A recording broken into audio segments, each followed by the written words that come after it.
Order. Welcome to this meeting of the Culture, Media and Sport Select Committee. The health of the public service broadcasters is something that we all value. So this morning we're delighted to return to the work of Channel 4. And so for her first meeting with us in this Parliament, we welcome Dr.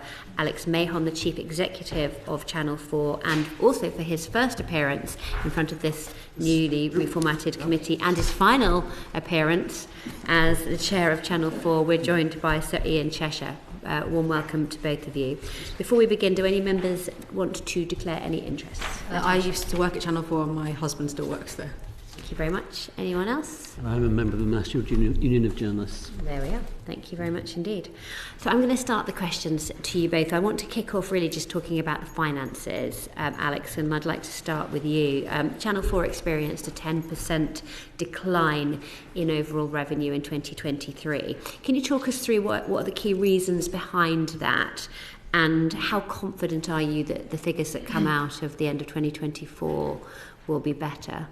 Thank you very much, and thanks for having us today. So I think I last appeared in front of the committee in November 2023, and as you will remember, and you've referenced there, 2023 was a tough year. There was a big advertising downturn affecting all commercial broadcasters, in the end about 10%, which was not foreseen, was not predicted by any of the agencies, and it was only about halfway through the year that we realised the year would be very tough. So that was a difficult year for us, and as you know, although we had a reduction of about 100 million in revenues, we managed to save costs in the year and ended up with a deficit of 52 million pounds. So we haven't released the annual report for 2024 yet, and I know the committee appreciates that it's coming soon but has to go through the DCMS first and be laid in Parliament. But I'm pleased to say that 2024 was a much better year.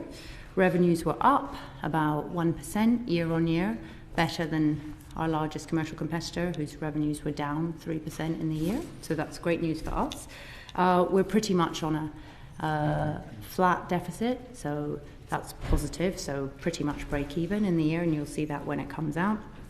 If you could compare that to the BBC, who also had a tough year, their deficit will be about 490 million pounds, I think they've said. So I'm really pleased we've recovered that. But perhaps most importantly, we grew our performance with the audiences. So streaming minutes were up 15%, so that's really important, more people are watching us. If you compare that to some of the global streamers, Netflix in the year was up only 8%, so sort of to do double the performance of that in terms of viewing is excellent. I'm really pleased that we managed to protect content investment, and particularly to protect investment in the nations and regions. So the amount we spent outside of London went up 4%. So it's things like that that I think show that we've had a really positive recovery from a very difficult advertising year, and that we've done the things that I think are most important to us. So performed really well with the audience, performed well with the young audience, and protected our investment in the nations and regions. And you're pivoting your revenue to have a target of 30% from digital advertising. I know that's in 2025. So I know in 2023 that figure was 27%. I know by 2025 you want it to be 30%. How do you plan to further accelerate the digital revenue growth? So actually we hit 30% in 2024. A year early, I'm delighted to say. I should have thought about that in the first roundup. So that's great. And now, I guess the challenge is, when do we get to 40%? When do we get to 50%? But what we're finding is two really important things underneath it. One is that the digital advertising market is growing. So this year, I think predictions are for the overall television market to be just about flat, but the digital television advertising market to grow sort of 15-16%. So it's really important that we shift as much of the business as we can to digital, because that's growing. And that's where viewers want to watch. So once a viewer switches to streaming, they keep that behaviour even if they're 80 years old. Once they've switched to viewing by streaming, they don't switch back. So our business is more and more people viewing in a streaming on-demand manner, still with advertising. So we've hit that a year early. The key things for us are how do we ensure we continue that momentum? And also, how do we ensure that our content, public service content, is viewed on social platforms? Because that's increasingly social, and YouTube is where young viewers are watching. So if you've already hit your target, which was for 2025, what's your new target? Well, we haven't made a new number yet, that's true, but I guess we're now heading from 30% to 50%, and when do we get to the 50%, which I would imagine will be before 2030. And then when it comes to the linear advertising revenue, obviously there was a significant decrease in 2023. So do you chart that this is going to continue to decline as a source of income? Yes, I think linear advertising will continue to be a reducing portion of our total revenues. That is right, as we transition to digital. Advertisers still want to advertise, and increasingly want to advertise alongside quality content and brand safe content. So we see that on streaming, we see it on linear, and we see it on YouTube, where advertisers want to put their money alongside programming that's high quality. So it will decline as a proportion of our revenues, but the reality is that linear holds on for longer in some ways than you might expect. Yeah. Do you have a kind of project to continue to target and continue to sustain the or to mitigate against the decline of linear advertising, or have you kind of decided to put all your eggs in the basket of digital? It's a good question. I think we're trying to do two things. One is switch, if you like, the revenue from linear to digital, whilst not losing any revenue that we can get. Yeah. And the other is to ensure that we take costs out of the linear business so that we can ensure that we can invest in the digital business, very much led by that viewers, that being the way they wish to view. So as our fast forward strategy said that we announced earlier, that we announced in the past kind of 6-9 months, it's about three things. One is going to digital growth as fast as we possibly can. The second is taking the cost out of the old business, the linear business, at the right pace. So we kind of closed off the smallest channels there as a first step in that. And the third is ensuring that we can diversify our revenues away from advertising to other sources, whether that be our small subscription service or whether that be launching IP, which the government's now given us the rights to do. Those who still enjoy your services in a linear way, will they see any change in what they can access and how as a result of these changes? We have closed the very smallest channels. We had 4 music channels. I'm not sure if you would have been watching them. Kerrang and other music channels. And that sort of area of smaller music channels are not so watched anymore by people, but the main channels very much are, and people really rely on them and enjoy them. So we're not planning to degrade the service that viewers get, but we are focusing on how we drive as much streaming growth as possible. But generally it's the same programs. The programs that appear on our streaming service appear on the linear channels. Finally, I just wanted to ask you about the upcoming ban on junk food adverts. What impact do you think that that's going to have on Channel 4 and your advertising revenue? Have you had an opportunity to kind of quantify that? We've said before in front of the committee, I think, that it's in the 40 to 50 million range at the worst end of it from revenue. Yeah. And I think the question at the moment about the less healthy foods is how the legislation is enacted, because it was very clear when it first came up. A couple of things. First was that it's not really expected that this will make much calorific difference to children, because of course children are not really watching linear television. So I think the estimates were it would be 3 calories a day difference, 1 M&M if I remember correctly. Notwithstanding that, the purpose of the legislation was intended to be that brand spend would be excluded, and it seems that there is now some debate about whether brand spend is excluded or not. That would be massively problematic for us if brand spend was also banned. So I think we may need some sort of clarifying secondary. What do you mean by brand spend? So when a brand spends on overall what their brand is, rather than on specific not a products. Product, yes, I see. And the original intention of the legislation was to be that brand spend would be excluded. So you could advertise a donut brand, but not the specific offers. But it seems that there is now discussion about whether it is excluded or not. That would be massively problematic. And it also seems now that outdoor spend is allowed and radio spend is allowed. So our position as the commercial advertisers is we probably need to look a little bit more closely at the detail about how this is enacted and whether it is in line with the intention. To be confirmed. Very good. Thank you very much. I'm going to pass on to Liz, please. Thank you, Chair, and good morning to both of you. If I could start by asking Sir Ian, you're about to leave your role. Yep. How healthy a state are you leaving Channel 4 in? In very good shape, and if I could just take two minutes briefly on this, looking back and looking forward. I think as a board, and certainly as a chair personally, I think we've had three main successes despite some pretty major headwinds in the last year. Firstly, I think holding the organisation positively together through the privatisation phase, but then continuing to work constructively with government to get to the new Media Act. And I think that creates opportunities for Channel 4, which is a good move. I think we've heard Alex talk about the ad downturn, and that led us to have to do some serious cost restructuring, probably the biggest in Channel 4's history. But we carried on with the remit during that, and I think if you look at the output over the last 3 years, some great programmes. I'll let Alex do the complete roll call of all our greatest hits, but the one event for me which really I personally enjoyed as a sort of Channel 4 specialty was the Paralympics, which was just a fantastic sort of 2 weeks of joy, really interesting programming with great new presenters like Rose, and it reached 20 million people, and I think Channel 4's contribution to the broader Paralympics movement is a real success point. And the third thing, I think we've left it in better shape to your question, is that we've now managed to recruit 5 new non-execs on the board in the last period. And over the last year, we've integrated them. And I think we've got a great high-functioning board ready for the next phase. I think I'd actually formally ought to thank my board for all the work they've done. It's been a real pleasure. And I think we're now at a point where we are set with some confidence. We're financially secure, as Alex has said.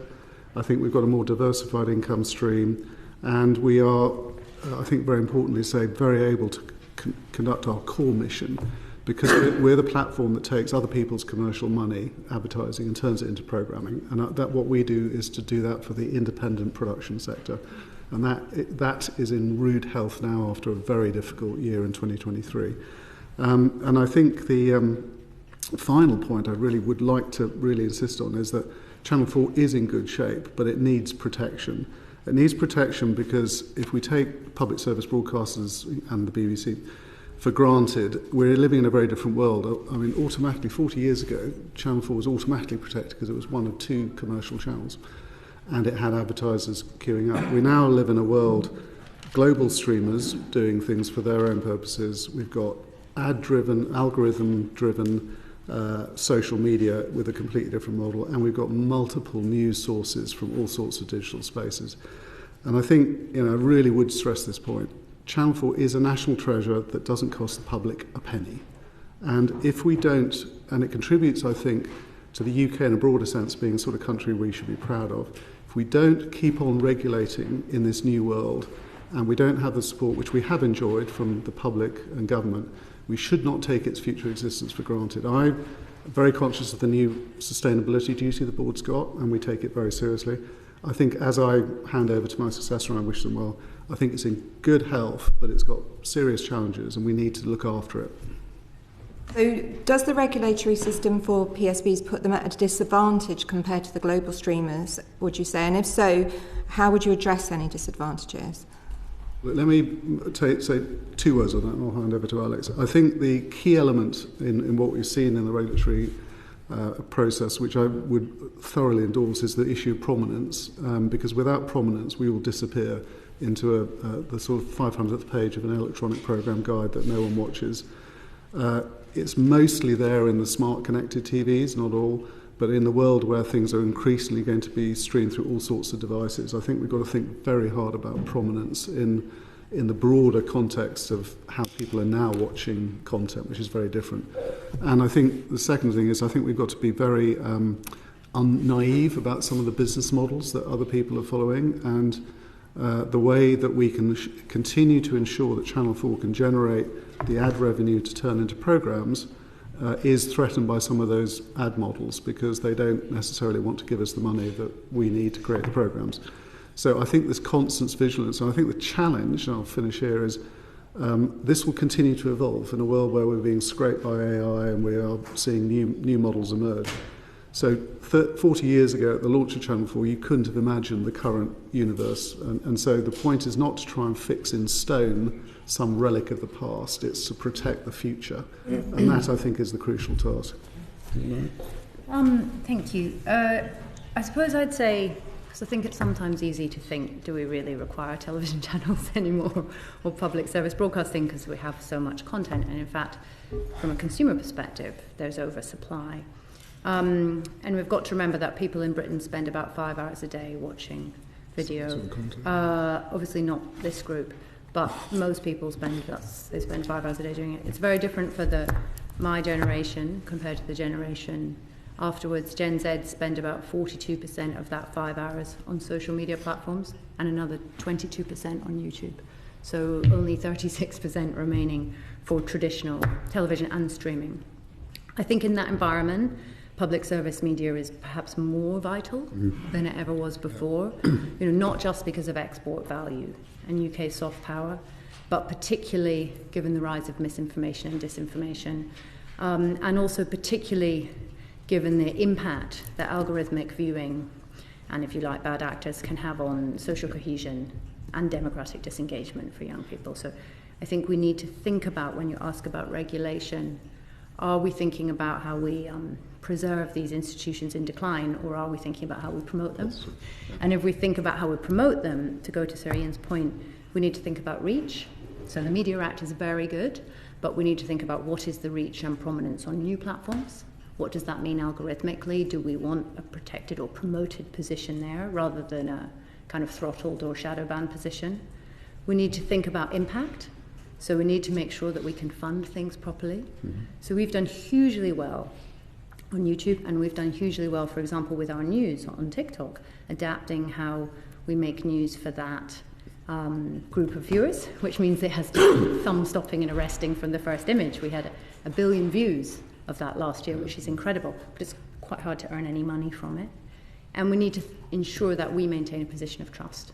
And we need to think about whether we identify things that are trusted. So, in a very long answer to your question, I think we do need to think about how regulation goes further over time for promotion rather than preservation. Thanks. And if I can just ask you about the series Go Back to Where You Came From. You mentioned successful output. Do you consider that series to have been a success? And do you think it achieved what it set out to achieve? Editor-in-Chief talking about. Yes, I mean, quite a provocative title, and I understand some of the complexities around that title, but it was used very specifically as a provocative title, given it is a phrase that lots of people across Britain use. If you watch the programme, you'll see that what we do is take a range of people from across the UK with a range of views about immigration and a range of views about racism, and we take them to Mogadishu and we take them to Raqqa, and we go through with them the journey that a lot of immigrants to this country go through, including what it's like to take an illegal boat trip, including what it's like to try and cross the mountains between Italy and France overnight with no equipment, and including what it is like in the camps at Calais, or what it is like to come across the Channel.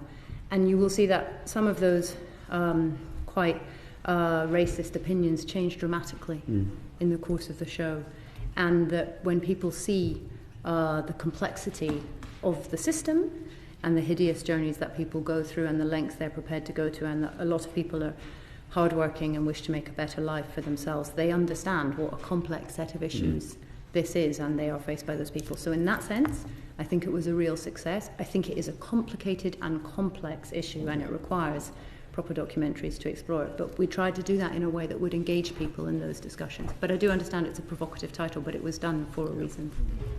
So from your point of view, it was a success? Yeah. And do you think there'll be a second series of it? I'm not sure. I actually don't know where we're up to on a second series.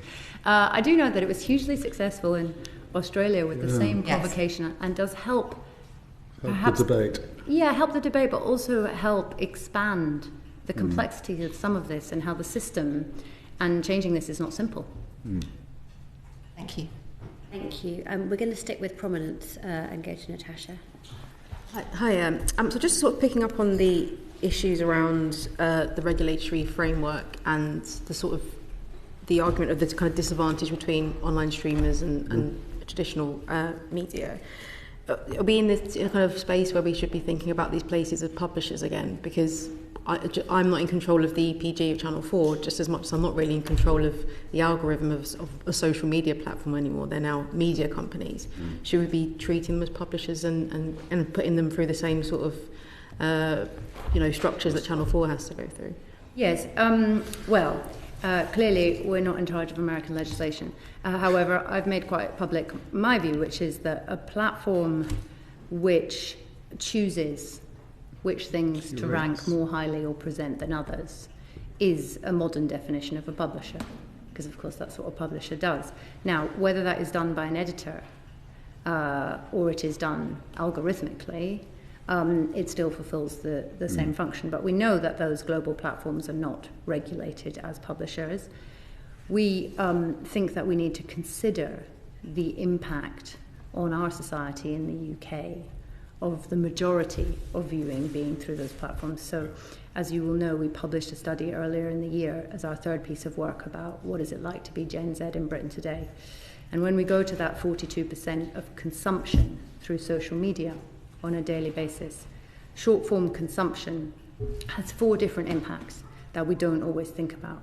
The first one is it's short, so because it's in a flow of things, you pay less attention. You have to think about this in the context of news. The second thing is, because it's short, it's very difficult to put context in, because there's not time. And most news issues are quite complicated and require context. The third thing is, because it is algorithmically served and comes to you on an automated feed, that has meant that things are more salacious or more dyspeptic or more noisy, move faster. And the algorithm is trained to give you the things that will be more successful. That has meant that the content that has been served or is served tends to be more to the right of centre. That is what has become, at this time, more dyspeptic, more noisy. And the fourth thing, which for me is the most worrying thing, is because individuals watch much of that content alone, often actually on headphones or on a device that feels like it's an intimate part of you, your opinions tend to become more radical over time because you're not discussing them with anyone. No one is debating them with you. No one is disagreeing with you or socialising the discussion. So the studies show that has an impact of just making your opinions further from neutral over time. Now, the worst examples of this, of course, the committee will be aware, are what's happening to young boys, and at the worst case, what's happening with real radicalisation, MI5 investigating 3 times as many teenagers as they did a decade ago, and 13% of the people they're investigating in the UK are under 18. So I think we need to just think about the societal impacts of the pattern of consumption. All of this content, of course, should exist, but we need to think about whether we are balancing that out with how we promote content with public service values at its core. I suppose the point you made earlier, Ian, around us not kind of legislating or trying to catch up in incremental steps, we've got to think about the whole framework so that it captures everything and innovation continues, but we can keep it in a sort of safe, not safe, but an environment that's fair and regulated.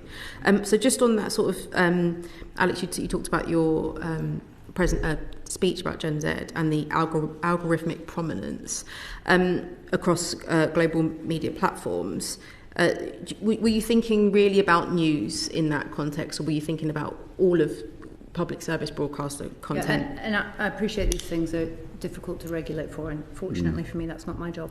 I think we need to think about whether you can identify what comes from a trusted broadcaster or publisher or news organisation, and that could be all kinds of content from them. It doesn't just have to be news. I think it is easy to think about the edge case as news, and I think we should think about how we extend prominence to social platforms, and how would we do that in the UK.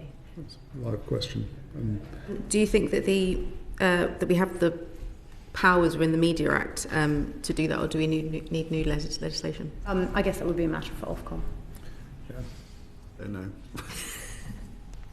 And just finally, I was going to say, are you kind of satisfied with Ofcom's processes for implementing the Media Act, especially around issues to do with prominence, or are there things we can be doing better or learning about? I think it's really important that when we come to the PSM review, we think about what the 10-year vision is for public service media. I think they are getting on with the Media Act. That's great, but there is more to do. And I think we need a balanced approach to regulation to make sure that we don't hinder PSB growth and that we can compete on fair terms. And that extends, of course, to things like LLMs, and it extends to AI. But it also, we need to think about the impact on SMEs across the UK and on the nations and regions. So I think the Media Act is fine, but we need to think about what next on these platforms and how can regulation help us appear there. I think that just finish up, it's the whole ecosystem, and the ecosystem will keep evolving. So to have a picture of the whole thing and a vision, as Alex says, on the 10-year, and to keep the regulatory agenda moving, because nothing's going to stay still. Thanks, Natasha. Damien, did you want to pop up on this one? No, I'll come back later. Thank you very much. Let's move to Bio, please. Thank you, Chair. Welcome, Ian and Alex.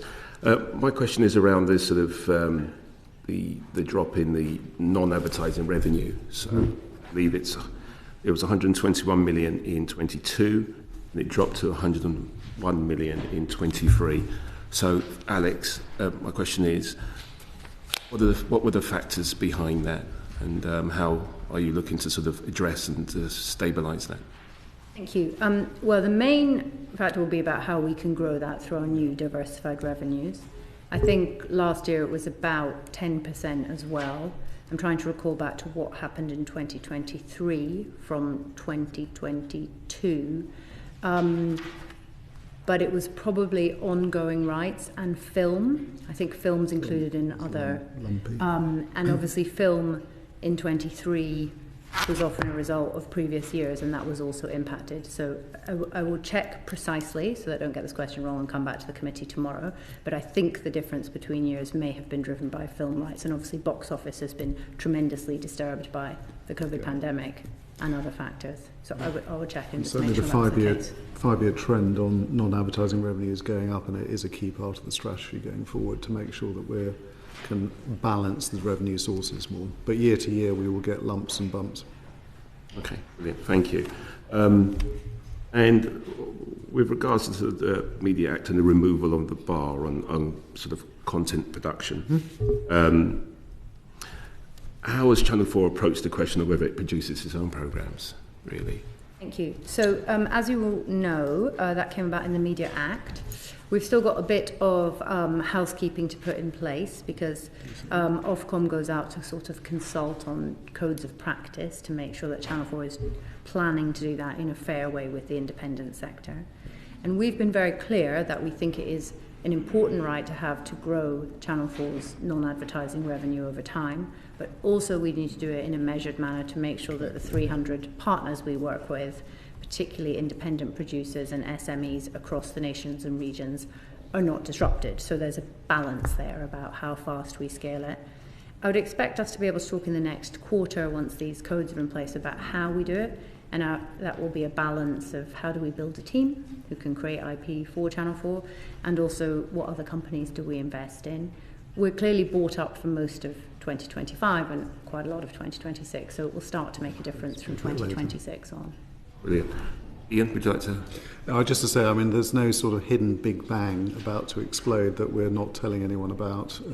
Literally the process with Ofcom of concluding the detail of having a power, but you don't know the detail, takes a bit of time. The lag in programming will make it more so. And then the final thing to say is, we're not a colossal financial organisation, so we haven't got £1 billion hidden behind the sofa that we were waiting to deploy. So we'll have to plan it financially. But over 10 years, this is an important strengthening of Channel 4's sustainability. Okay, thank you. So to that point, what additional factors would you say would need to be in place to enable that? So we will announce in the next quarter how we'll do it. We need to hire some people. Yeah. We need to have the codes in place with Ofcom. We need to set aside, which we have done, some investment for how we'll do it. But I think all those factors are in place. It's just a question of when we begin and doing it in partnership with the independent sector, who have had some recovery from 2023, but there's still a lot of challenges in the sector, particularly for freelancers, which is why we're careful about how fast we go. And so one last question, just going back to a couple of comments earlier. You mentioned sort of taking costs out. Mm-hmm. That is that a cost reduction or is that a reallocation of it's a very pertinent question. We made redundant about 100 and 150 people from the business last year. Very hard for those individuals, partly as a result of 2023's downturn, but also partly as a requirement for us to re-gear for more focus on digital. We made sure we protected our investment in the nations and regions, but those jobs were skewed towards the linear side of the business, not digital. But that's also because the ways we have to invest are different over time. Clearly we need to spend more on technology, clearly we need to spend more on systems. We also need to make sure that we're marketing our content effectively because it's a very, very competitive business for marketing now. So it's really a shift in the cost base and also ensuring that we can prioritise investment where we need it. Brilliant. Thank you. Thanks, Mary. Zoe. Good morning. So thinking about the transition towards becoming a public service streamer, how do you anticipate this transformation is going to affect your operational costs? Thank you. Well, probably important to sort of go back to the basics, which, you know, Channel 4 is majority funded by advertising, kind of 90%, and as you know, owned by the public. And most of the money we spend, about 600 million or so, goes to the independent sector. So nearly all of the funding is recycled into UK SMEs. When we spend with those companies, they retain the IP. And that's a very important factor in today's modern world because if you're a supplier to the streamers, you don't retain the IP. So whereas a few years ago we thought maybe we'll not be able to cope with attracting great talent, actually great talent, writers, directors, producers really want to work for us because of that retention of IP. And you will have heard a bit as a committee how that has changed in your inquiries about the tax credit and high-end television and film. Yeah. So that's quite important, and we spend about 50% of our money outside of London, work with about 300 suppliers a year. So the change, really, what we spend in programming will remain about the same, I think. We spent last year 62% of our revenues on programming. That's much higher than elsewhere. It's maybe about 10% higher than our commercial competition, and in fact, quite a bit higher than some streamers. And that's because we don't have to deliver a profit to anyone. So we don't have to deliver a return to shareholders. Although some years we lose money, some years we make money, and in general that's about even. So we don't intend to reduce what we spend on programming, which I think is absolutely critical, because we're here as an engine for British IP and an engine for innovation. It's more that what we spend on overheads, if you like, the mix will change over time. So we will spend more on the technology and the infrastructure behind streaming, and less over time on linear. And clearly for us, there's still quite a lot of broadcast infrastructure that we remain with until the business is 100% streaming. So it's really an increase in cost spent on technology and perhaps some decreases in cost spent on people working in linear. That was a very long answer, sorry. No, thank you. Yeah. Thank you, Zoe. So I've got another one. I just thought that Maya wanted to come in. So just moving thoughts to then the transition from DTT to IPTV. What do you want as an organisation from that transition? But also, what do you think for you as an organisation the challenges are potentially going to be? So Freely, as of course you will know, is a collaboration between all the PSBs to launch an IPTV-based way of accessing public service content. I think that's been a tremendous success for us, and it's a really good example of how broadcasters can work together in this country. All of our European peers come and ask us how we're managing to work together as competition, but that's a rare British success story. Although we are not yet present in the EPGs of all smart TV manufacturers, and that is where we do need help sometimes, because some of these global companies, you know, it's hard to have the power even as lots of UK broadcasters working together. Samsung being an example of where we have not yet got the smart TV representation. But really it's doing more of those things. If you're asking about what happens with switch off, you know, for Channel 4, for our audience, that will probably be relevant much sooner than it would be for perhaps the BBC, because our audience is much more young skewing, with kind of 24% profile of 18 to 34 is on streaming, so it's a younger skewing audience than elsewhere. So I imagine we'll just move in line with the market there, but we'll find we get to majority streaming faster than others.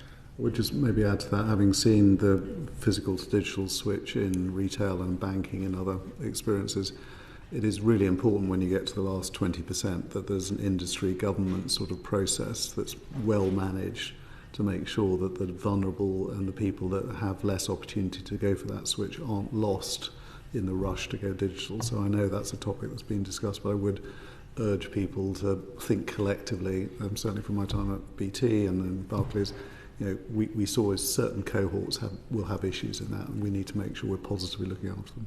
Thank you. Thanks, Zoe. Can I just ask about Freely? It makes a lot of sense, and as you say, it took an enormous amount of energy to bring everybody together. But do you feel is that cutting through with the British public? Are you getting the sense that people identify what it is, what it does, and why it's there? And do you kind of wish you'd done it a bit sooner? I think if you're buying a new smart TV, remember the way Freely works is when you're buying new smart TVs, it's on your interface there, the smart TV interface. So remember, we have to grow with the market as that happens. I think it's a really pertinent question on what more could we do together and how we as broadcasters could come together more to promote PSB, and that's something we're always talking about. And I think Freely's a really positive step between all of us to think about as a base for how we could do more. I'm not sure that we should have done it sooner. I mean, because really the TVs have to be ready for it, and it has to start to be the way consumers are viewing. But I think we can see that consumers are viewing through IPTV much, much more nowadays. The consumers are kind of know what it. I mean, obviously, because you've got all these little boxes on your smart TV, and you have to, so you know it what. Seem to be. They know what it is. And the surveys I've seen from the Freely management, yes, they do. But I'm sure there's always more we could do as to how we work together to advertise and promote that. It would be great if you could share with us some of the kind of data that you're getting back from Freely about the pickup through that. We can do that through Freely as a follow-up. Thank you very much. Let's move to Paul, please. Hi, so Siri and Dr. Mahon. I'd like to ask you about some workforce issues on Channel 4. Channel 4's dispatches and the Sunday Times and Times reported on serious allegations against Russell Brand, particularly allegations of rape, sexual assault and emotional abuse. Now, when Brand was sacked by the BBC in 2012, the industry was rife with talk that people knew about his alleged crimes for a very, very long time. I should point out he does deny these allegations. But those allegations were rife within the industry, and yet Channel 4, despite having had a serious complaint against him by a Channel 4 member of staff in 2009, continued to employ Brand on air until 2019, famously in a Celebrity Bake Off episode, including that. Can you explain exactly why he was allowed to remain within the employ of Channel 4? And is this because somehow you see Channel 4's remit as being somehow edgy, sexualised, and therefore, even at the cost of women's safety, that your brand and his brand were aligned? Thank you for the question. No, we definitely don't see Channel 4 as being representative of that.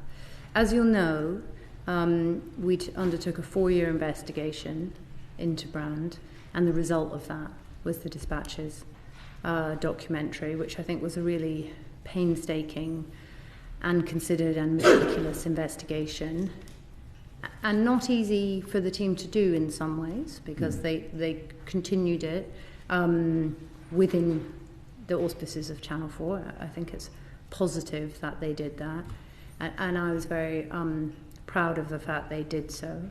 After the investigation and the programme went out, as you will know, causing a lot of interest, we undertook our own investigation into what had happened at Channel 4 during that period when he was employed by production companies working for us, and we went through everything that was on the record, both within Channel 4 about him and his employment at that time, and the production company that was mainly responsible for Big Brother, Banijay, went through their own investigation, and the BBC also went through their own investigation. So what our investigation brought up, which we published in March 2024, was that there had been a complaint by a member of staff working at Channel 4 at the time, and that had been referred to their manager and had not gone any further. We went back and interviewed multiple people from the time and went through all the records and tens of thousands of documents. And I made a public apology to that individual and a private apology to that individual. Obviously, all the management has changed at Channel 4 since that occasion, but it was absolutely wrong that complaint was not dealt with adequately at the time, and most and horrendous for the individual, that it was kind of referred up the chain but didn't go further, and I've been very clear on the record that was not the appropriate way to deal with it. Given that the BBC sacked him in 2012, why was he still on Channel 4 until 2019? He did appear in a Celebrity Bake Off episode and checked word on at the time, but the record did not come up, and as you know, up until we did the Dispatches documentary in 2023, there was not a set of public allegations on the record, and it was very difficult for the women that did have allegations to be listened to. You say it wasn't referred up the chain, but we understand that actually that she did refer it to a line manager, and the line manager then referred it to someone else further up the chain who did have access to the board. Have you got into any of that particular detail? I said that the individual referred it to her line manager, that person referred it up, and then it was not dealt with after that. That's the point. So that person did refer it up the chain. Doesn't that say a lot about Channel 4's procedures? The person that the line manager spoke to did not refer to it anywhere else, and it did not go further. I think the key thing to think is how have procedures changed since then. I can't speak to procedures that were in place in 2009. I can only do the investigation and be very public about what it found and apologise, because I believe that to have been wrong. As you will know now, we have Speak Up facility, a big whistleblowing facility that 5 years ago we ensured was put not just through paperwork but on the front of every call sheet, to mean that everyone on every production, whether they be a runner or a producer or an actor, has a clear number to call for whistleblowing, and through that we receive a small number of complaints every year, and they are fully investigated, and we have a procedure to make sure that I'm notified of them on the day they come in, or if they refer to me, they are notified to the board. And that has made a difference in us being able to stop instances of bad behaviour on set. I have to say, just to add, there's a board oversight on this, which we've had extensive discussions on, including an ethics committee, subcommittee of the board, and we've reviewed the processes in the light of the experience. And for Alex in particular, she had to simultaneously be editor-in-chief approving the programme that would investigate Channel 4 and then start as CEO a review of processes. I think it's been a very open response to what was clearly not the right outcome at the time, but I don't think that reflects the way Channel 4 is run today.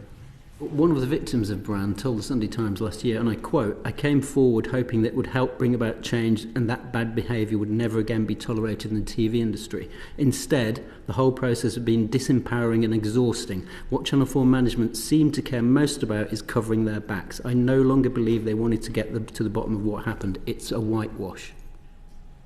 I read that interview at the time, of course. I don't think it has been a whitewash. I think we've been really public and on the record about what happened. We've published a full investigation. We've made the documentary, bringing it to light in the first place. And indeed, I've done a public apology to that individual and a private one for what happened in 2009. But I don't think it's been easy for them to go through that. And I really do sympathise with their position.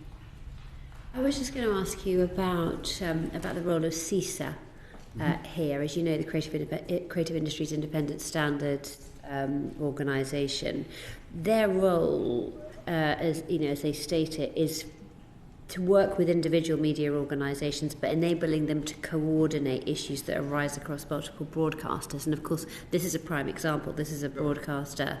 This is an individual who worked across various broadcasters, but predominantly BBC and Channel 4. So I guess I want to know, how committed is Channel 4 to supporting CISA, and also to what extent you would require the production companies that you work with. You mentioned Banijay here, who I know have also been had issues through some of the work they've delivered for the BBC over the MasterChef, I think. So to what extent would you require independent companies to abide by the sort of CISA membership as well? I think the key thing here is none of us want bad behaviour across the industry, and we need multiple mechanisms in place to ensure that when it occurs, if it occurs, it is caught or can be reported very easily with no risk to the individuals involved.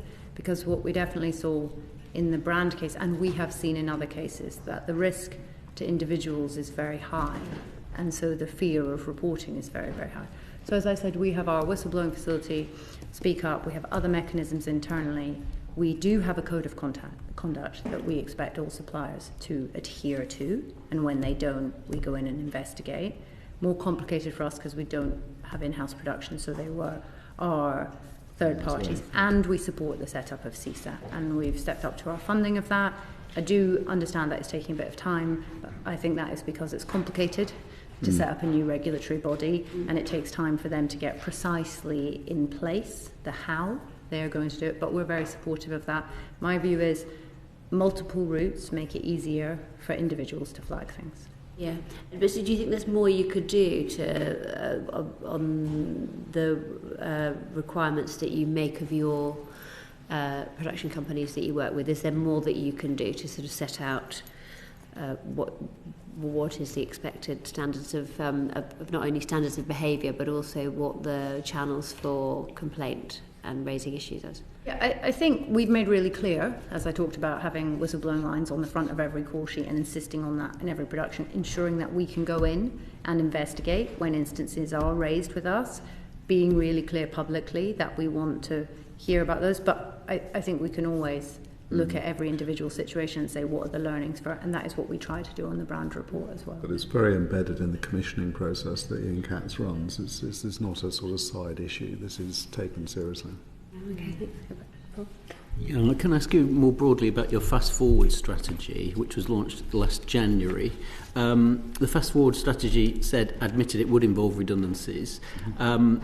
But you've said also that you aim to grow 600 roles in the nations and regions. How effective have you been at moving jobs outside London? Thank you.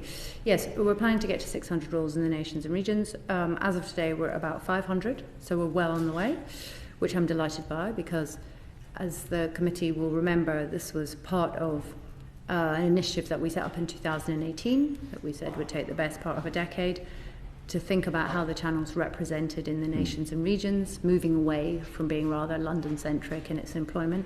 3 planks to that. 1 being how do we move the number of roles over time. 2 being how do we spend more than 50% of the content spend outside of London, where we hit 50% a few years early. And 3 being how do we bring a different set of people into the industry. So we have our 4 skills programme, which has reached over 125,000 school children, and we've doubled the money in that to £10 million a year, so I'm really pleased with that. But we have now opened up all roles to be available to people to move if they would like to relocate, and we're also prioritising all new roles to be about 75% out of London. So that's how we're doing it. What I'm delighted by is when we originally did relocation, not many people wanted to do it. You know, they've got second earner, they've got kids in schools. So most of the people we hired in Leeds were new into the organisation. But now actually there are tens and tens of people who are much more interested in moving and leaving London maybe, or they've seen that be a real success and they're positive about going to those offices. So it's work in progress, but it's really positive, and it's actually changing the organisation for the better, having that representation across the UK. There's a suggestion that Channel 4 News, for example, does obviously broadcast from Leeds. I think it's once a week, is it? Or more than that.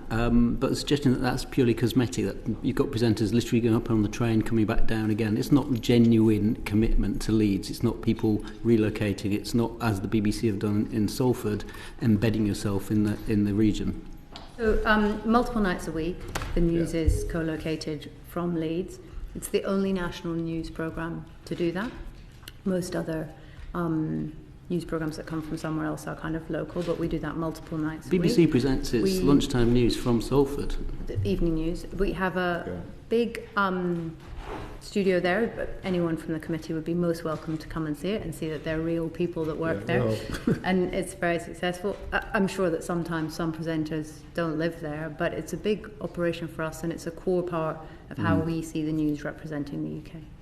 Well, the Leeds base also hosts our social media team, and that has been when we talk about engines for change, it's taking key functions like that.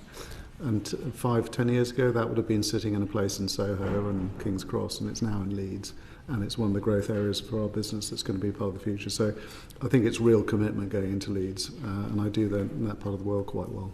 And finally, on staff diversity, why have you chosen floor levels rather than targets on that? Do you want to explain how that will work in practice? And also whether you've got diversity arrangements, not just for sex and race, but for class as well, for class-based staff to access.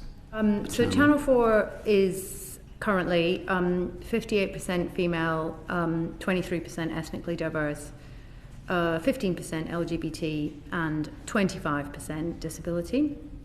So those are very high figures. You know what your class figures are? I'm just getting to that. Just get them.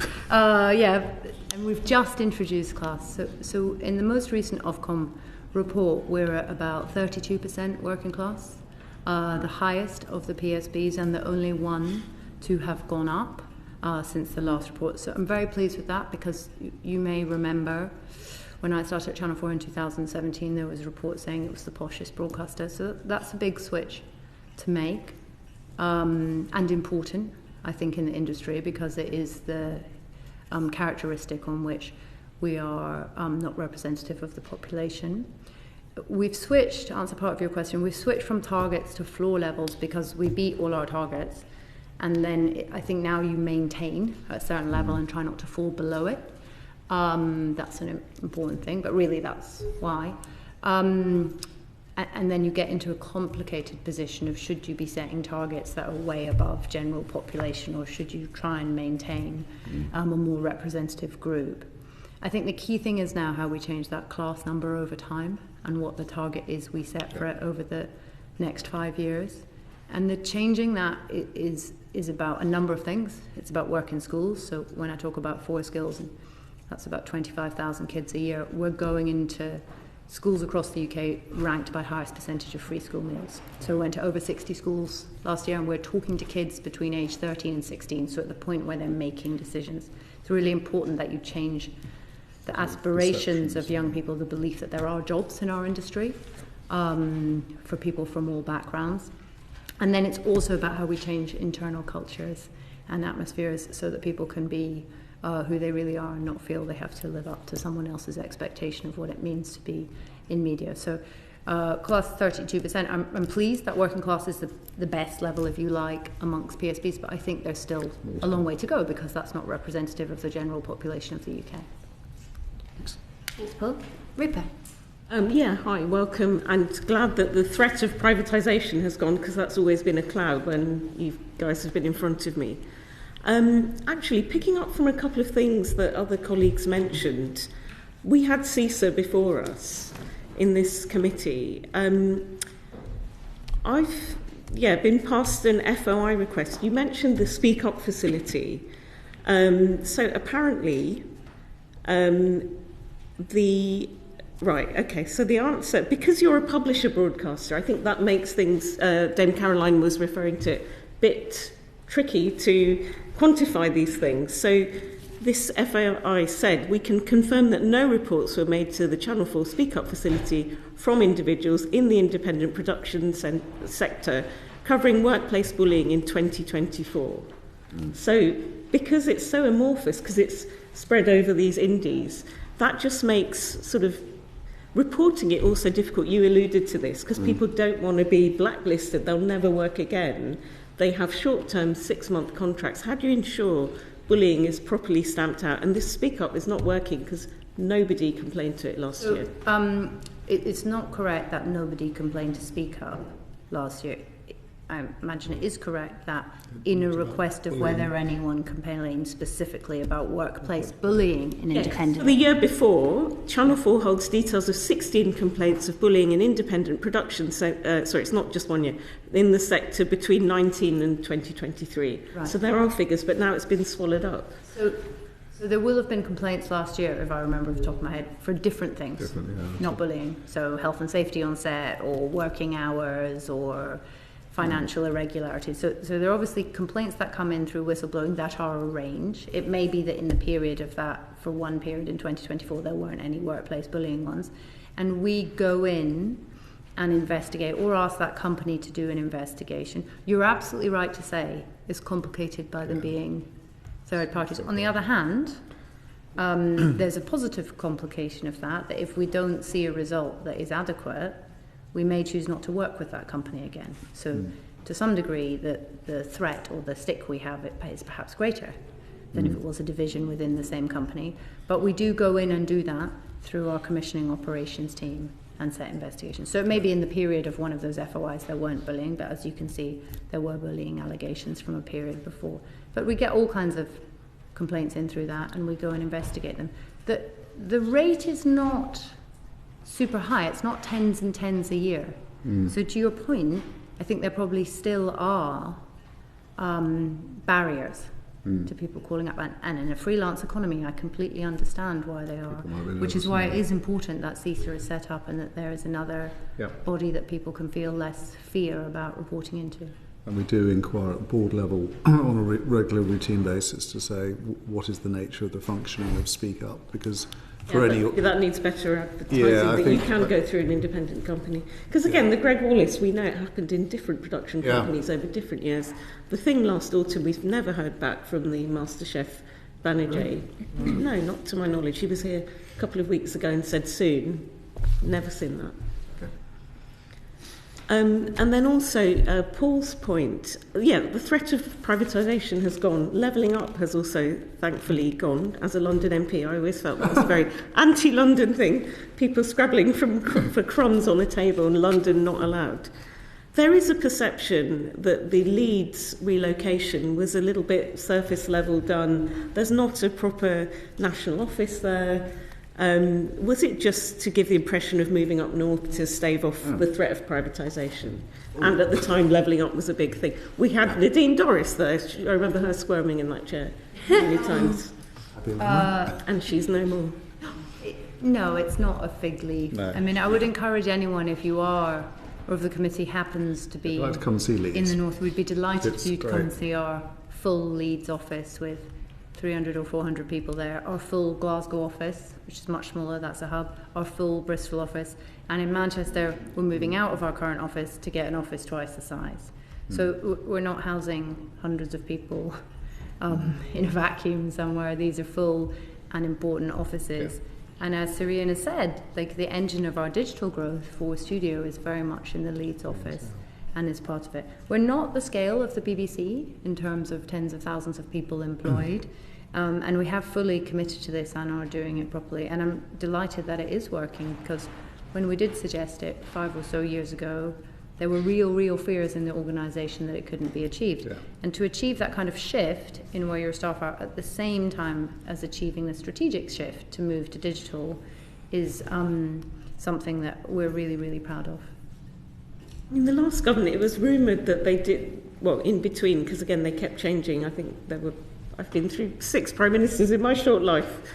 The business of the ice sculpture and all that potentially drove the privatisation. So another reaction, it looked like, by yourselves was the Andrew Neil show. Is that coming back? Just for the record, it was an ice block, not an ice sculpture.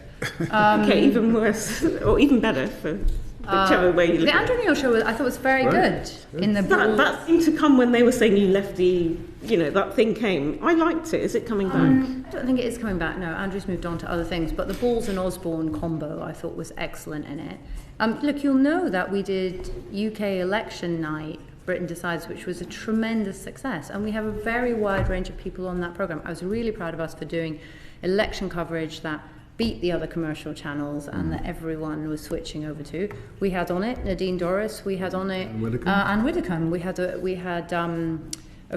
Rest is Politics team on it, we had Emily Maitland, we had a very, very wide range of views on it, and it's important that Channel 4 represents that wide range of views. We had Fraser Nelson doing a documentary for us the other day on the benefit system. It's really important that we do that range of programming. I know it's not what people always expect of us. We've referenced, go back to where you came from, but we do try and make that range of programming that reflects a whole wide range of views, and it's important that we do so. I mean, Channel 4 News, award-winning, amplifies voices you don't hear elsewhere. Do you think that with things like Hard Talk having done, it was all over the papers last week, Dateline London, that's a potential space you could move into? I think the thing is for us to try and adapt to where the audience is or what's not being served elsewhere. So news, how do we adapt news to work on TikTok? How do we make the news work on YouTube? How do we go where young people are now and try and make the news serious news, impartial news, dealing with difficult topics in ways that appeals to them? I don't know about Hard Talk. Presumably it's been cancelled because less people are watching it. So it's important that we continue to adapt. I would just maybe add one of the things I think the Channel 4 News team have done a fantastic job on is working very hard on demonstrated impartiality. And the most recent scores, if you take the positive trust and the distrust, our scores are actually top of the league ahead of the BBC because there's an element that don't trust the BBC. And that is not by accident. So there's a definite view that we need the breadth of opinions and we need to curate the news with fact-based evidence, and we are very serious about making sure it's a broad church. So, I mean, I guess the worry is on the whole commissioning strategy thing. If you're going to go digital first, and this fast-forward strategy says it will be a ruthless focus on cut-through with fewer, stronger new titles, you're going for impact factor. It seems a mismatch with the original Channel 4 founding principles that were to shine a light on stories unheard elsewhere. You used to have programmes like, again, I'm sounding like an old fart, and I remember watching it as a primary school child when it first appeared. Countdown was the first show, wasn't it? I remember all that, Paul Coyer.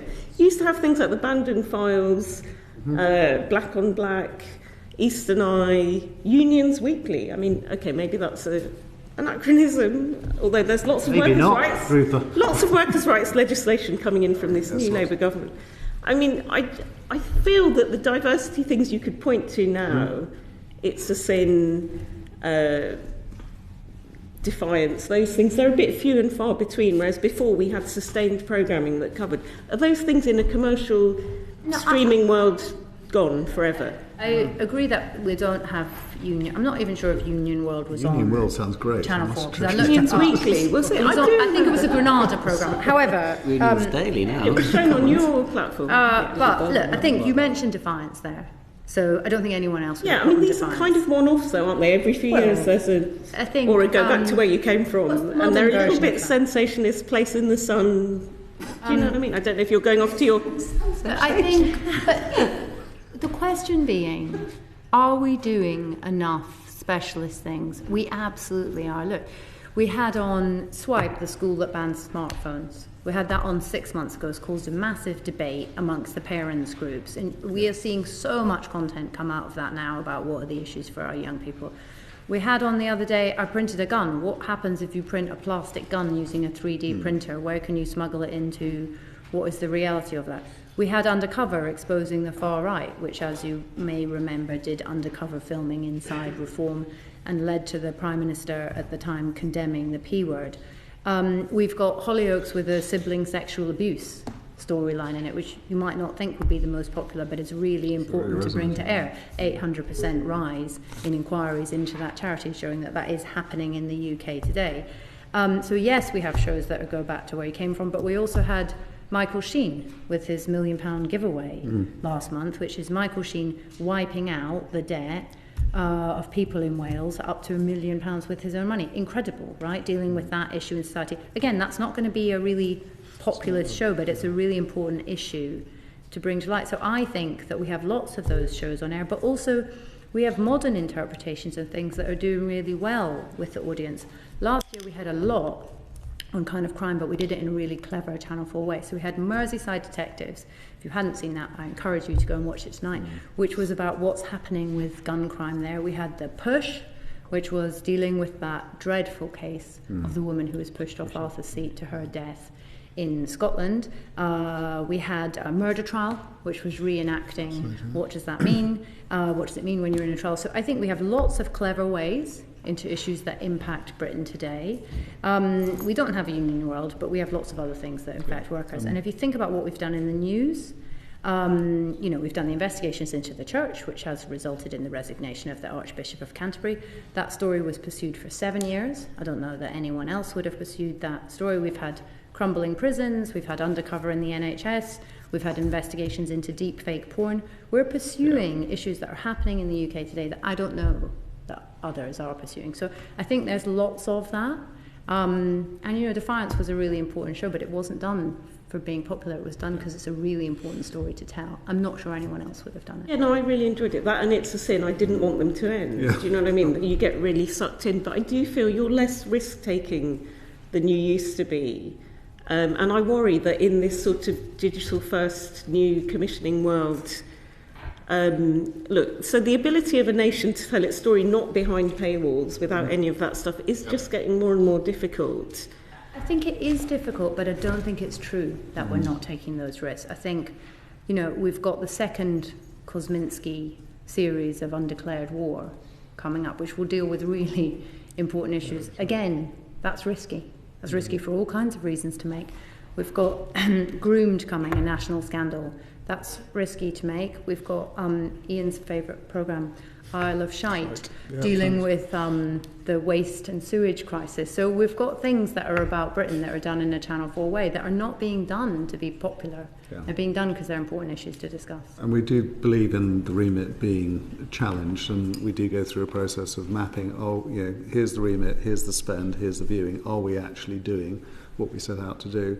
In any one year, are we up or down? Quite possibly, but is the intent there to be true to that diverse remit? Is absolutely. And I think one of the side effects of the digital world is you can do some things, particularly around social media, which are lower cost and maybe more daring. So I think actually there are opportunities in this new world as well as challenges. Would you ever go back to youth culture? When you had Stuart Cosgrove, you had the Tube, the Word, Network 7, it was world leading in those things. But we've not seen any music on your channel for a long time. Stuart Cosgrove years. I interviewed him for my PhD. And he did two great shows. He was great. Look, I think what is the modern interpretation of that youth culture is a really good question. I mean, we focus on that through our kind of digital first programs. We've dealt with incel culture, we've dealt with looks maxing, we've dealt with kind of music. Drift.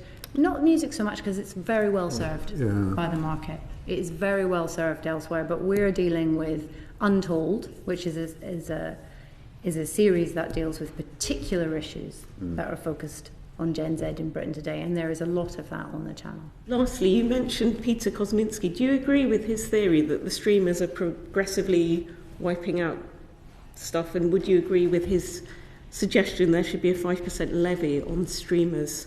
Apparently, PACT say that there's a dozen sort of PSB people in the pipeline waiting because there's no finance. That could unlock that. Yeah, so I think what Peter's raised is an important point, which is that the price of making high-end drama has gone up. It's gone up about 50% over the last 5 years, and I know that Jane Featherstone came to testify to you about it. So on the one hand, the price has gone up, caused by many factors: strike, COVID, rise of streamers being able to fund very high cost per hour programs because they can recoup them globally. At the same time, the ability of public service broadcasters to get what's called co-production funding, so we fund a certain amount and we get co-production funding from other countries, has gone down. So the gap in budgets used to be about 15% and now it's about 40%, partly because of that price inflation. But there are less international co-producers to help fund that because when the global streamers fund, they buy out all rights and they take the program internationally. So that is what's caused the gap, price inflation and rise of streamers, meaning there's no other parties to fund them. So our reaction to that has mainly been to make cheaper things and to work harder to work out how we fill the gap. I think he does raise really good points about what does that mean for UK high-end content, and that we need that as part of the UK, if you like, emotional economy. He talks about drama hitting kind of an emotional need for people in a very, very different way to news. One of his suggestions is that we introduce a 5% tax on the streamers here, which is done in, I think, 17 European countries, and I think that's well worth looking at. But also for us, we are making sure that we make stuff that's more cost effective, and that we are delighted that producers want to work with us because they retain the IP. Yeah. And when producers work for streamers, they do not retain the IP. And the problem with that overall is they don't get paid out in success. Yep. And therefore they tend to take less risk. So there's also a long-term kind of undermining of the sector if they're taking less creative risk because they're not making profits in success.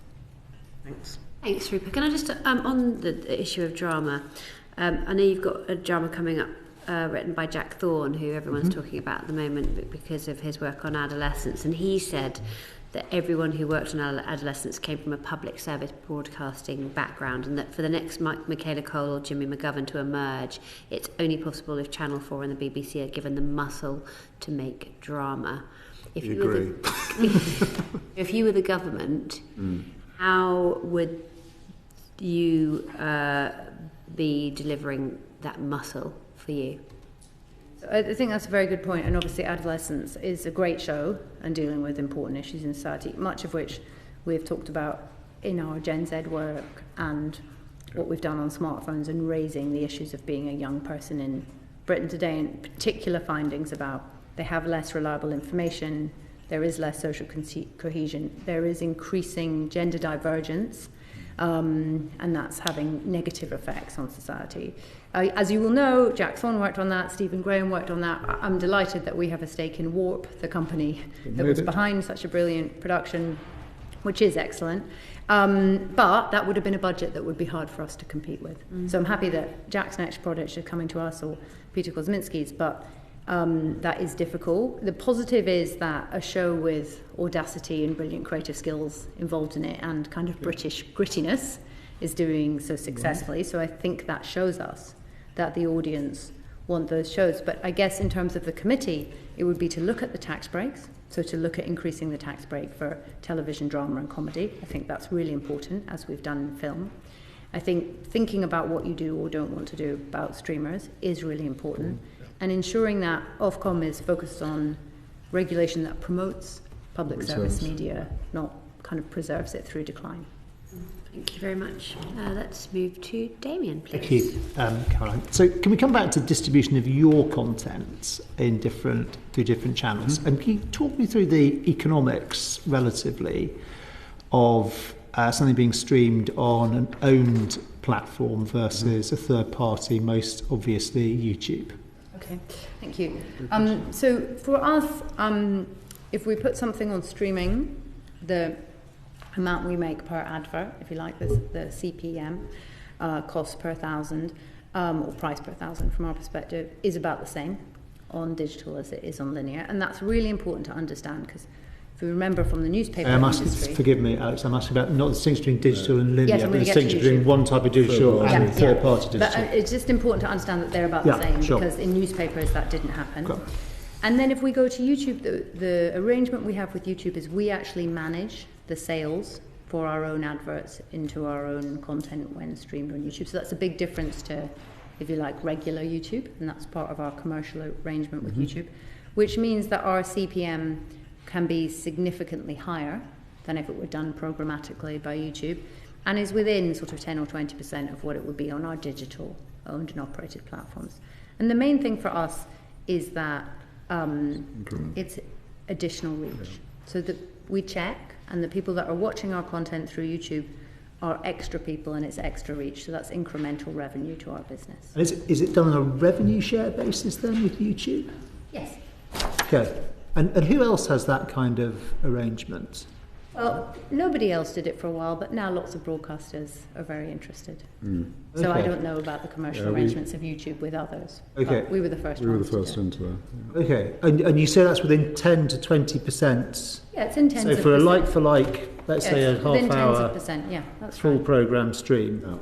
Per Okay. advert, it's within 10 to kind of 20. And the same number of ads, or the same number of minutes per half hour. No, if it's the same number of minutes per ads, because YouTube you run their ads differently in terms of where they go and break. So I'd have to check But your, whether it's the from same the point of number. view of your P&L, what matters is the amount of revenue per What half hour, matters- presumably not What per ad. matters to us is if it's cannibalising revenue or if it's additional incremental reach. And the main thing for us is it's extra Looks money extra money, yeah. and it's incremental reach that we wouldn't otherwise get onto a platform where young people are. And one point I'd add there would be one of the strengths of Channel 4 is its sales capability. I mean, we can do ad sales in a way that many organisations can't, or they've outsourced. So if you're Paramount, you're dealing with Sky. The ability of us to exploit the sales team onto these platforms has been really the key, because without that, if I was just another content producer going to YouTube, I'd be at very, very poor economics indeed. So the ad sales capability of Channel 4 is a really vital element in its makeup. You mentioned earlier, I think, a 14% growth in the year on total streaming minutes. So would that be, did you hold constant on your owned platform and the increment is all third parties, or what's the mix, or what would the number be if you just talked about owned platforms? I think on our owned platforms it would still be about 15%. That's total growth in viewer minutes. There wasn't shrinkage on our own platforms. And obviously YouTube's only one third party. You've also got all manner of social media platforms. And particularly when you talk about factual content and news content, there's this issue about brand flattening that people say, well, I saw it on my phone, not I saw it on Channel 4 on my phone. How do you, if you do see that as an issue, how do you try and counter that? And what approaches do you have, if you do, to try and move people off? You'll never get them off, but move them sometimes away from third-party platforms to owned platforms. Or should we call YouTube, maybe that's now a semi-owned platform. So if you're really controlling the revenue and the presentation, that almost sounds like a joint venture, but maybe that's a conversation for another day. So just come back to how do you deal with the brand thing and the moving people from the less attractive to the more attractive vehicles? Let me try and answer all those. In general, I don't think you can force people off the platforms where they're comfortable for different kinds of consumption.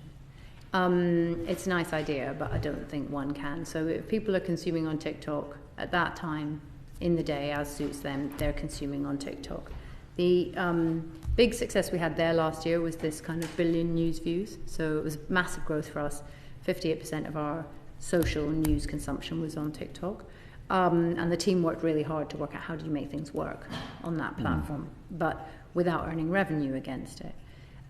So what we're trying to do on all of those platforms is ensure that our brand is clear and burnt into the programming. So whether that's the logo burnt in or the logo appearing in other ways, that's critical. But it's also true to say that it was some time ago that the audience moved to searching by show. You know, the truth is the audience go, oh, I want to watch that show. And they search for it. So the best you can do on multiple other platforms from a marketing perspective is make sure people are aware of your brand and where it appears. But if you want to watch Countdown, you're going for Countdown. You probably do know Countdown's on Channel 4 at 2:20. But if you're going for things, it tends to be program-led. That kind of brings me on to, I wanted to ask you the same question I asked to the BBC when we had them, whenever that was 2 or 3 weeks ago, which is it really a stable equilibrium to have in telly a situation where every what we used to call broadcaster, tries to have its own distribution channel? Unlike in music, where there isn't a Sony, a BMG, or this, that, and the other, there is, Spotify. And particularly given what you just said about people search by show, I bet a lot of people think Adolescence was on the BBC. Just as sometimes it works the other way round. Is that really stable? And if not, where's the industry going? Is Freely a bit of a kind of half-hearted attempt to do something about it, like BritBox was a bit of a half-hearted attempt a few years ago, or what happens next? I wouldn't call Freely a half-hearted attempt. You surprised me, Alex. I would call it a really positive collaboration by broadcasters in this country. Yeah. Look, Channel 4 is very different to the BBC, and I can't comment on them. But we already distribute through multiple platforms as a partnership. Our view is let's go where the audience is. So we're on Sky, we're on YouTube, we're on TikTok, we'll be on any platform as long as we can make the commercials work, where we think our brand can appear and the audience will find us. That is a different strategy to others, but we are a more kind of agile organisation that work with lots of partners already. That's part of our model.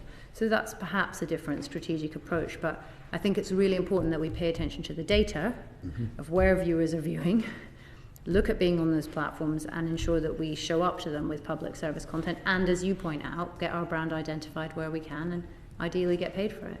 And that's the shift that we've got to go through if we want public service content to be available to viewers. Last question, a slightly different theme. So I pay tribute to what Channel 4 does on social mobility, which I think is a great example. But when you say you're going to employ more working class people, how can you do that unless you mean you're going to have more manual labour jobs? So class is a really emotive thing, and definitional question. Quite complicated to get the definitions right. Why do I say it's a emotive thing? Because often, like, you get a job and you're what's called socially mobile, and then you're like, what class am I now? Am I the class I started off at, as my mum and dad were, or am I something different? These surveys now measure it by one generally accepted definition, which was what was the qualification of the highest wage earner in your household when you were age 14. Sometimes they also look at whether you got free school meals, and sometimes they also look at whether you went to an independent or a fee-paying school. But it's the main wage earner in your household, and then there are classifications. There are classifications of what the job is: professional, modern professional, hourly. That's how it is done in the surveys, and so we follow that methodology. It would be helpful if everyone followed the same methodology because it would make this discussion easier. It's also interesting that when people fill in the class surveys, there's a higher non-disclosure rate than on other characteristics, showing that is still work in progress in society as to whether people feel comfortable discussing it or self-identifying. I said that was my last question, actually. I forgot I had one more.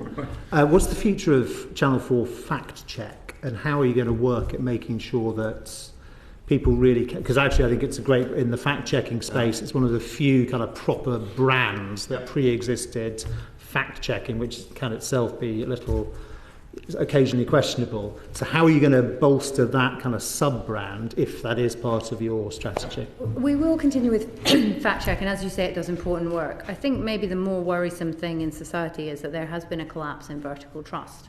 So often people simply don't trust anything that comes from an authority or a traditional broadcaster or a company, or indeed, as you will know, government.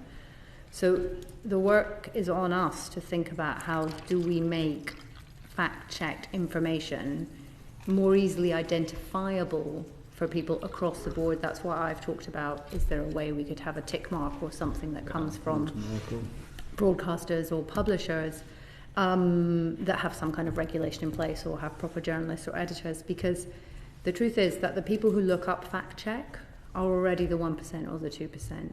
And the issue is, how do we make it easier for the general population to know if something is correct information and factual versus opinion or misinformation or disinformation, which is why I've called for, is there a simpler way to do that across the industry? And has anybody answered your call? Yes, actually. There's been plenty of input into how difficult that would be, but I'm now working with a number of other broadcasters and the newspapers to see if there's a way we could make that work. I think there is broad acceptance across many elements of the media that we need to work harder to make it easier for consumers. I hope you will keep this committee updated as those conversations progress. Thank you. Thank you very much, Natasha. Yes, thank you, Chair. And just as a person from a working class background that worked at Channel 4, I know it's entirely possible. I just wanted to go back to the idea of content on YouTube and the impact of things like AI and copyright and that kind of conversation. So what's Channel 4's thinking on that wider debate around copyright and AI. And do you feel there's a sort of risk in putting more Channel 4 content on these platforms without any real sort of link back to the BVOD platform from those sort of walled garden systems that you have to be on in these places? I think artificial intelligence is clearly absolutely critical to the future of our industry and many industries. We're excited in the positive way, like all companies, about how can we use this, how can it make us more efficient. We're very clear that for our use of AI, it's about supporting, not replacing, human creativity and decision making. But I think the sort of debate of the day, as you will know, across all the creative industries, is that we need really clear terms. The UK copyright laws are very, very clear, and what is happening at the moment is scraping of value from our creative industries. You know that our industry is worth 125 billion GVA a year to the UK. It's 6% of the UK. It's growing at 1.5 times other sectors. And if we continue in a world where LLMs can scrape and use that data without paying for it properly, I think we're in a dangerous position for the creative industries. So we're very clear that we're opt-in as an organisation. We're very clear that we think that the LLMs need to disclose what they have used and they need to pay properly for it. And we need that transparency, we need that payment, and the burden should be on them, not on us. And we encourage DCIT and the DCMS to work together to find out how we can make that work. Thank you. Last month we had Tim Davey in front of us, and he told us the number of broadcasters, including the BBC, had sent a letter to the government responding to the consultation on AI and copyright. And it said, "We think the kind of change proposed in the consultation is currently unworkable and would not achieve the government's aim." This is the government's consultation on AI and copyright. Do you agree? And did you sign that letter? We did send letters in and possibly sign the same letter. I'd have to check, probably both. We do agree with that. I think in that letter there's kind of option 1, 2, 3. And what we're saying is, I think it needs to be the opt-in. We need disclosure on what has been used. We can't have automated scraping. We can't have referring to sources without going back to them. And we need a proper payment and licensing regime. Good, thank you. Finally, last but not least, at the rear, Zoe. Ending on a high. You've already talked a bit, Ian, about the Paralympics coverage in 2024, fantastic coverage. What has been the impact for Channel 4 of broadcasting the Paralympics? Alex, I mean, I would just say that it was wonderful to see it back in the right time zone, which was very helpful, because otherwise it's quite hard to get people to watch at the wrong time of day.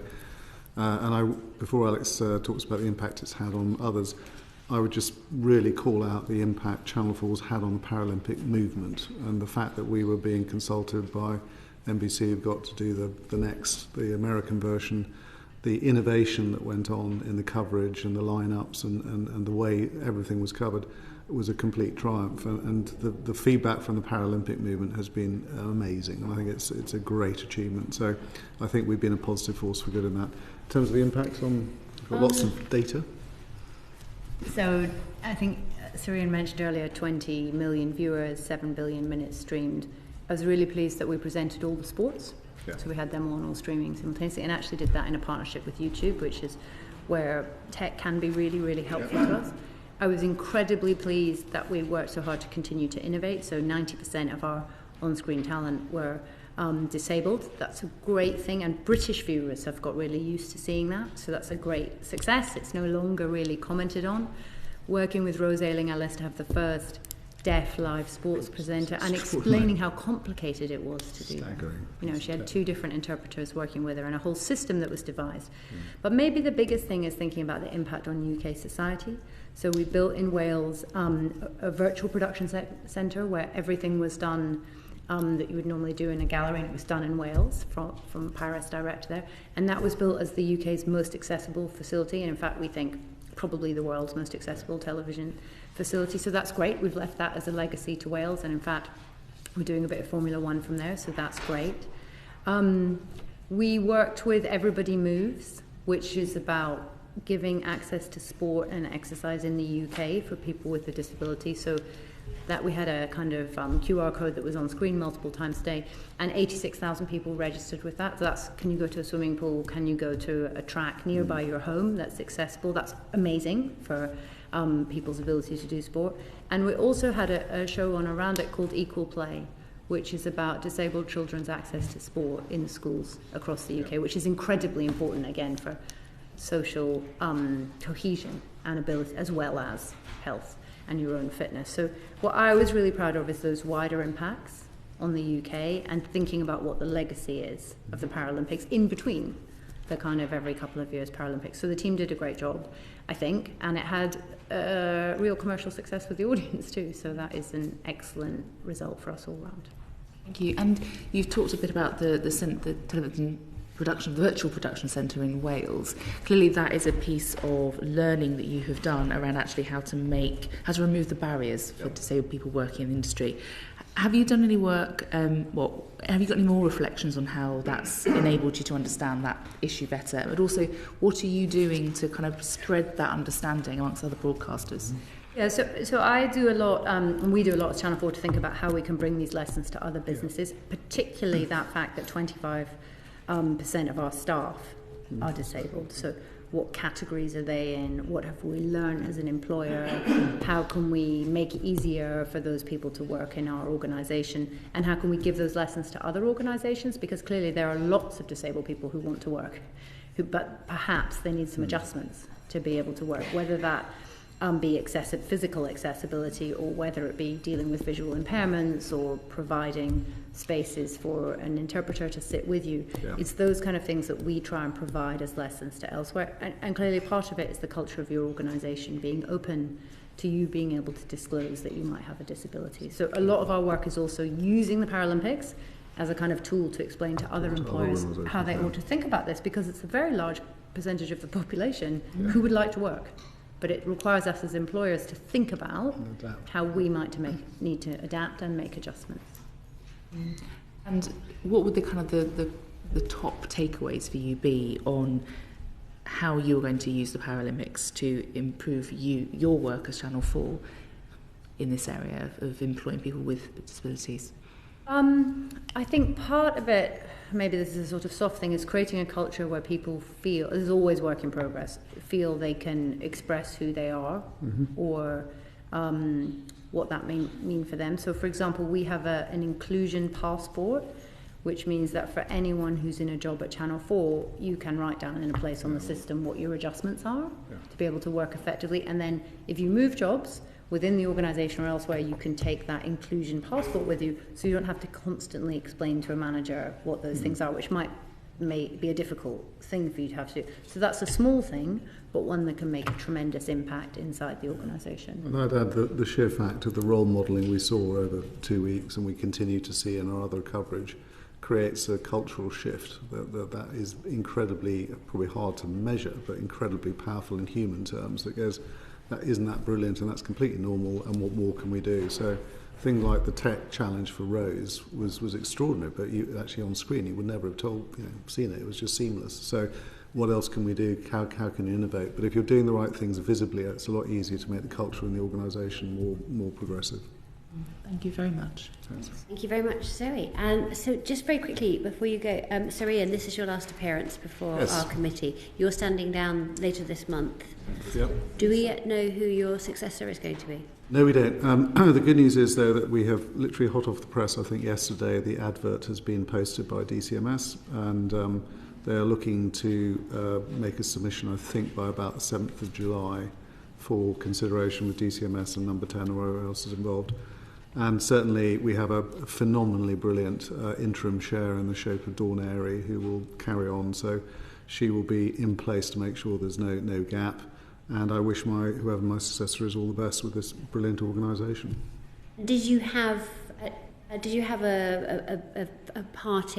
any parting message that you want us to take on board? Is there anything that you wanted to leave with us that you haven't had an opportunity to say already about either Channel 4 or about public service broadcasting in the whole?